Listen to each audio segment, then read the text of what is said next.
सच्चिदानंदरूपाय विश्वोत्पत्त्यादिहेतवे तापत्रय विनाशाय श्री कृष्णाय वयं नमः। बोले सच्चिदानंद भगवान की जय। सज्जनों, आज मैं आप सबको ये बताने वाला हूँ, जो माताएं बहनें हैं वो जरूर सुने।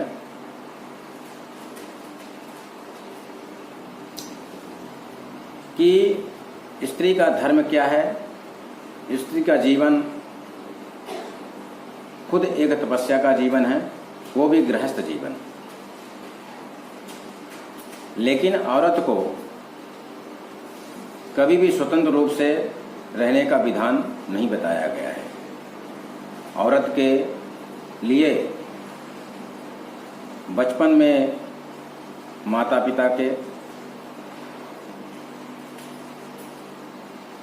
अनुसार चलना होता है, युवावस्था में विवाह के बाद पति के इच्छा अनुसार चलना होता है, और वृद्धावस्था में पति के न रहने पर या पति कहीं बाहर चला जाए तो पुत्र के अनुसार चलना होता है और चलना चाहिए, ऐसा विधान बताया गया है। मनुस्मृति में कहा गया है, पिता रक्षति कौमारे भर्ता रक्षति यौवने रक्षन्ते स्थविरे पुत्रान् ना स्त्री स्वांशमर्हति। मतलब स्त्री को पिता बचपन में पिता रक्षा करता है कन्या की, स्त्री की रक्षा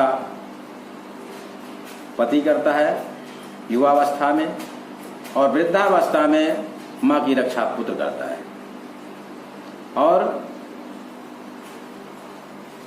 उनके अनुसार चलना भी चाहिए, क्योंकि जब औरत अकेले कहीं जाती है तो उसकी सुरक्षा कौन करेगा।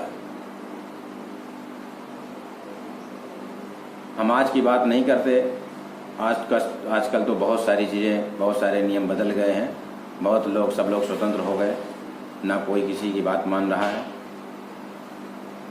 तो वो एक बात अलग है। लेकिन जो हमारा शास्त्र कहता है, मैं उसकी बात कर रहा हूँ।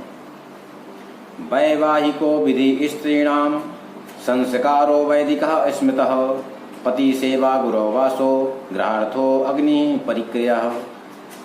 अब इसमें मनुस्मृति में कहा गया है कि पुरुष के 16 संस्कार होते हैं, लेकिन स्त्री का सिर्फ एक ही संस्कार होता है, वो होता है विवाह। इसके अलावा स्त्री का कोई संस्कार नहीं होता। और पति सेवा गुरु कुल में वास करने के समान माना गया है।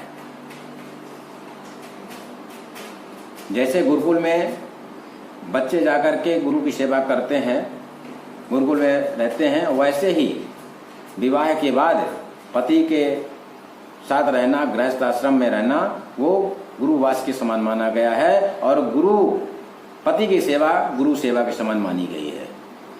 और गृहार्थो अग्नि परिक्रिया, गृहस्थी का कामकाज करना ही यज्ञ के समान माना गया है। नास्त स्त्रीणाम पृथक यज्ञो ना व्रतम ना पोषणम पति शुश्रूषते एन तेन स्वर्गे महीयते।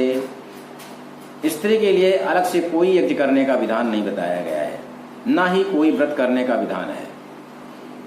पति की सेवा करने मात्र से ही स्त्री को मुक्ति और स्त्री को स्वर्ग, दोनों जो कामनाएं होती हैं वो प्राप्त हो जाता है। स्त्री पति की सेवा, जिसने पतिव्रत धारण कर रखा है, जिस औरत ने, उसको कोई भी व्रत करने के लिए जरूरी नहीं है। कोई भी व्रत करने का कोई भी विधान, व्रत कर सकती है लेकिन पति की आज्ञा लेकर करे। लेकिन अगर नहीं भी करती है, पति व्रत धारण कर रखा है, तो आप समझ जाइए कि उसने सब कुछ प्राप्त कर लिया है। और उस नारी, वही नारी देवी के समान मानी गई है जिसने पतिव्रत धारण कर रखा हो, जिसका आचरण पति के अनुकूल हो। वो नारी नहीं है, वो देवी है। वैसी नारी को शक्ति का स्वरूप माना गया है। और मैं उस शक्ति स्वरूपा देवी, उन नारियों को मैं प्रणाम करता हूं।